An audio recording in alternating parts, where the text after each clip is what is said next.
Ladies and gentlemen, I'm Alexander and I do social media for VetVittles. And this is Lance.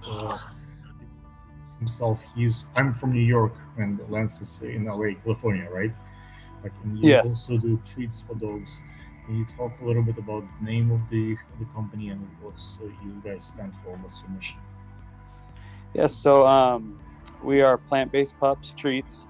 Um, we actually started the business. Our Me and my three kids and wife, we all went plant-based for health reasons. Our second son had congenital heart disease and had three surgeries when he was born. So we looked into a better way of eating in life for us. And then with being, animal lovers and having three dogs ourselves, and What kind of we dogs do you started have? looking into better food. We have an American Bulldog, an English Bulldog, and a Blue Heeler. Wow, So, that's interesting. yeah. All, Combination of dogs. Like, do you have any like education or in this or like experience like with dogs? Like, do you like go to like a vet school or uh, something? so so we have a just background with caring for dogs, doing a lot of caring for dogs, not educational background. Besides, we have a family member that is a vet, so with getting information from him, we run a lot of stuff through him with all of our treats in our business. So Oh, makes sense. Well, so reciprocate about VetVittles. So we are a group of scientists. So like Frank Gurman and my father is the main brains behind the production. He's a clinician. He has his nutrition and biological uh, education and experience being a professor and a teacher in the space. And we have a doctor, Igor Brodetsky, who kind of the partner and the head veterinarian behind the scenes. We have a few pharmacists, like my brother Denis, and my another brother who's in a botanical garden, running the things. Right, so I have my biological degree, my first degree is in biochemistry. I did gas and lookup chromatography. So we have a few, Bakir and a few other team members who have experience and knowledge in the space, and we had that clinic maybe 20 years in the Ukraine before we moved here to States, and for the last 20 years here in Brooklyn, we have all of food services. So a few doctors, a few nice. grooming. So that's the and my uncle was in your case very much and the dog lover. So that's the kind of core team. We have other members on the crew, but this is our kind of brains behind the brand. Nice. Really nice. Let's see. How do you guys survive through the COVID times? So we Is it did business? pretty Hold a well. second. The sound is getting worse. I mean, practicing. Huh? This, Oh, can you hear me? yeah, yes, I can hear you now. Yes. Okay. All right. Yeah. So during these times, we actually started um, selling in our online store right after COVID began. So we really don't know pre-COVID, but with COVID, we do everything out of our home. Um, and we practice, safety with, wearing gloves, masks, and cleaning all. So when you do it, you use masks. We have, yes. Yeah. Oh, pretty cool.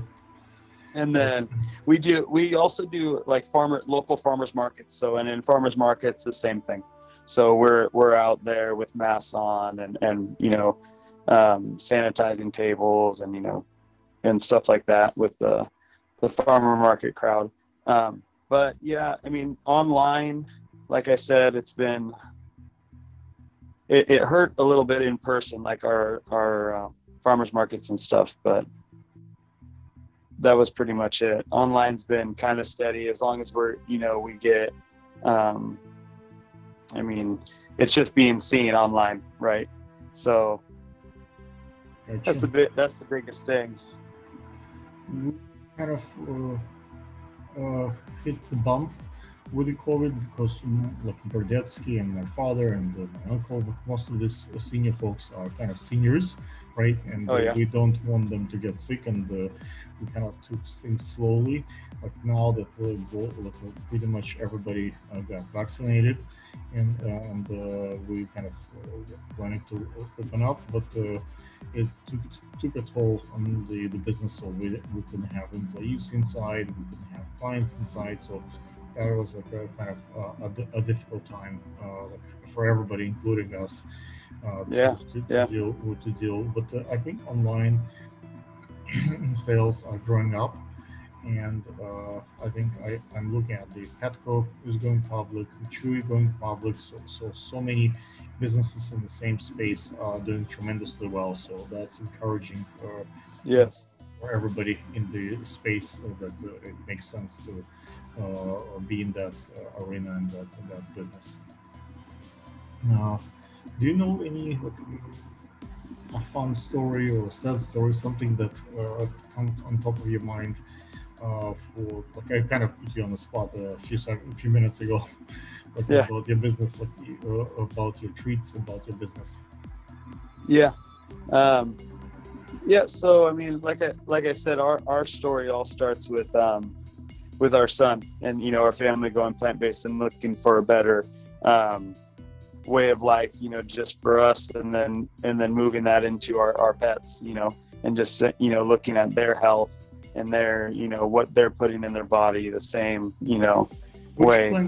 Which plants do you guys use by the ancients? Like, is there like a list on the descriptions? Like, how do you do the plants? Like, you boil them together. You have like tools. Like, because we also use a variety of plants for our. So we.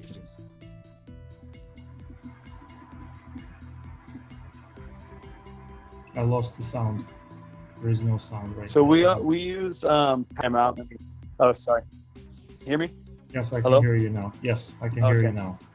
All right. So we use all powders. Mhm. So all superfood powders. We grind them and we dry out everything and we grind it up into powders. Okay. But where do you get the ingredients? Is that US based? Like how many ingredients? Like 1, 2? Yeah, all 10, US based. All US based. Most companies we get them from. We do it ourselves. So we get them from local organic grown farmers, and like spinach and kale and stuff like that we put in there. People usually ask me about clinical trials and experimental data. Like, do you do any of that? Because we've done some in Uzbekistan, because we have Bakir help over there with the university. But do you have like any research like where you actually try it on animals and can see like scientifically kind of data that if it works or not? So we don't. We do. I mean, the only things we have is, clients that talk about their dog having issues with previous treats or stuff like that, either breaking out or having, bathroom issues, and then eating our treats, and a lot of that being, gone, not having the stomach issues, not having the skin issues, stuff like that. So, but no, we haven't really dug down and got an actual trial with it yet. Did you get a chance to look at VetVittles website? Did any of our products strike you? Because we use colostrum and we have some stuff with the coconut. But, did you see any value in the oh, this is a good idea, this is something that I want to use for us? Yeah, I did. I went over it a little bit, and there's a lot of good things I was looking at that vitamin wise, or we have a turmeric for joints treat, and I saw you guys had like a joints formula. Yes. which would be a good extra probably kick to a treat like ours, to make that a real joint treat instead of just, one or two little ingredients saying, hey, these are good. And I looked at a few other things. I don't have them. I wrote them down downstairs, but yeah, there was a couple other ones I was looking at that were really good. Okay.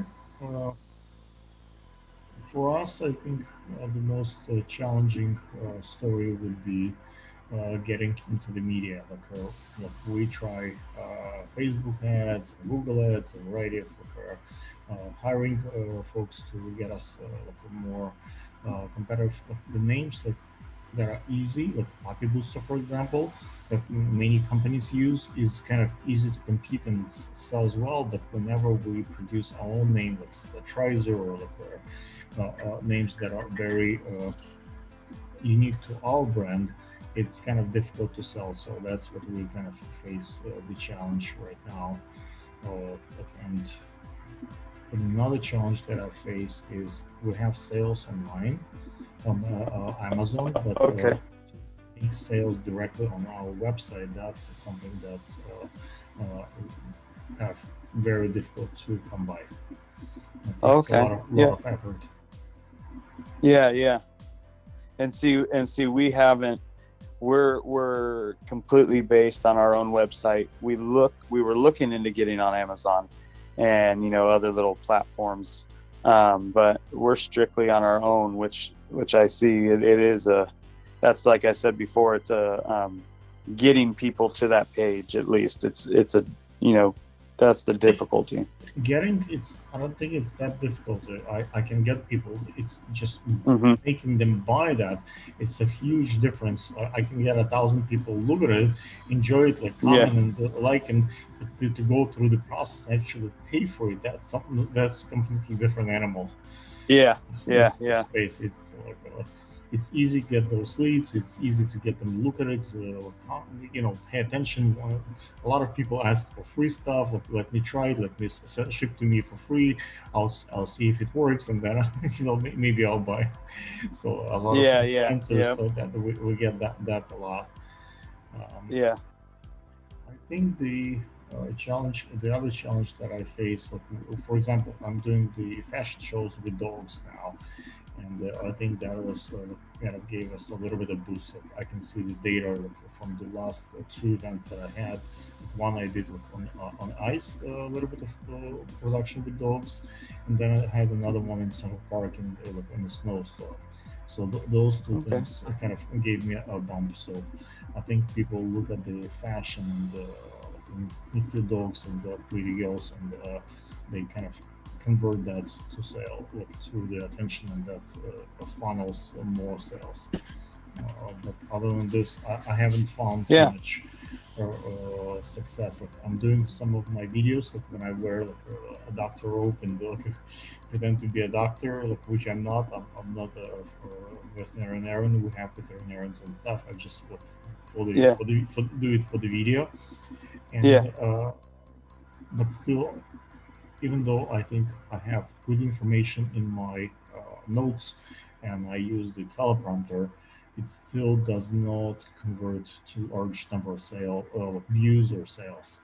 So that's my predicament that I face. Okay. So maybe I'm planning to try maybe something else, looking for other options what's out there. Yeah, and that's us as well. Like, we just started. We see when we do more events and stuff like that, we've been getting a lot better feedback. What do you do? So we just give out for free stuff, or you just present it there? So most events we do, we show up and we have a table, samples and stuff like that. Little individual samples, not full products, obviously, or anything. We just it's just we educate them are we see them, we talk about everything, and it's just kind of that's the biggest thing. We are doing a fashion show event that we are going to be supplying treats for, actually in North Carolina, I believe, in the next month.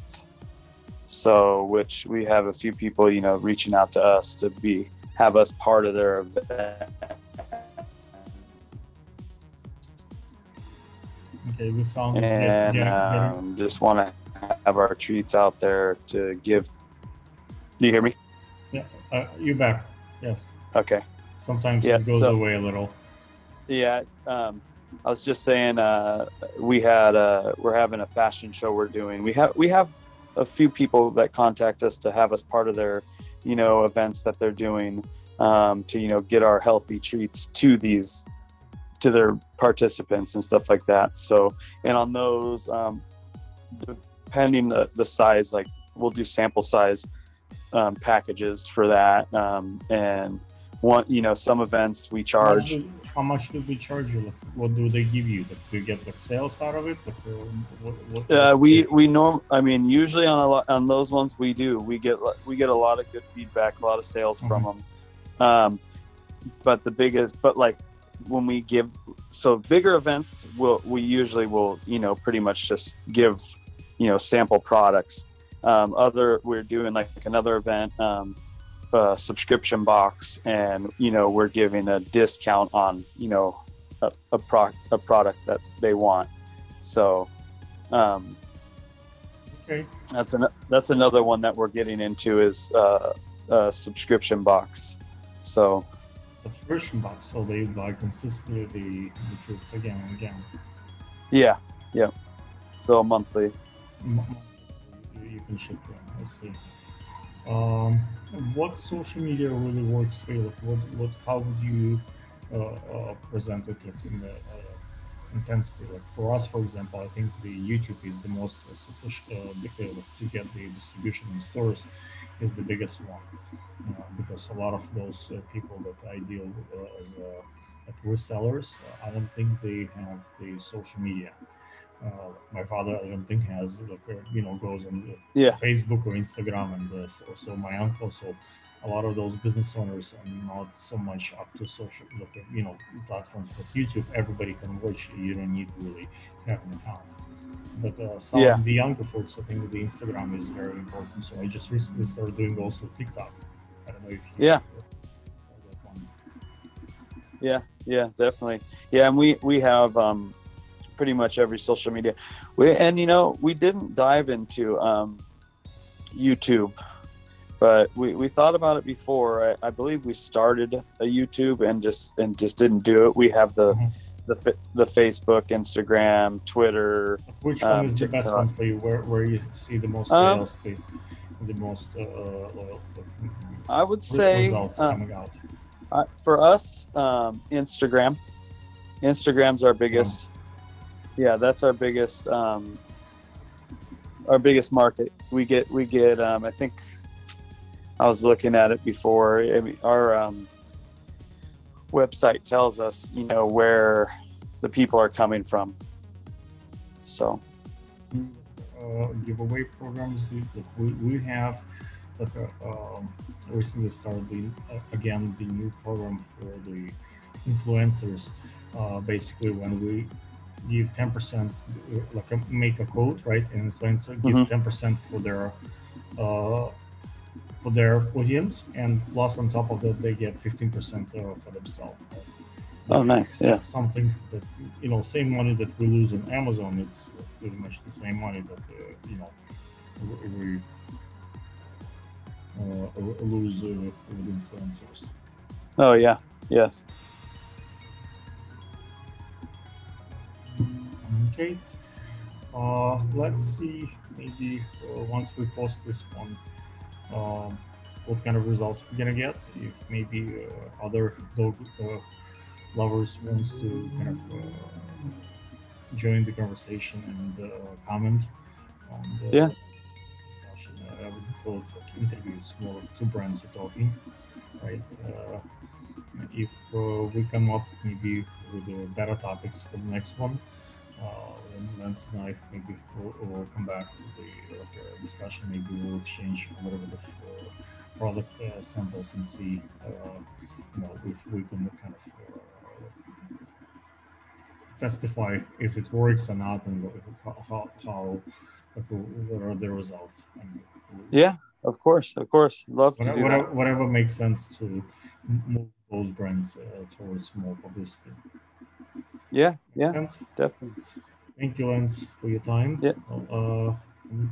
Let me stop recording.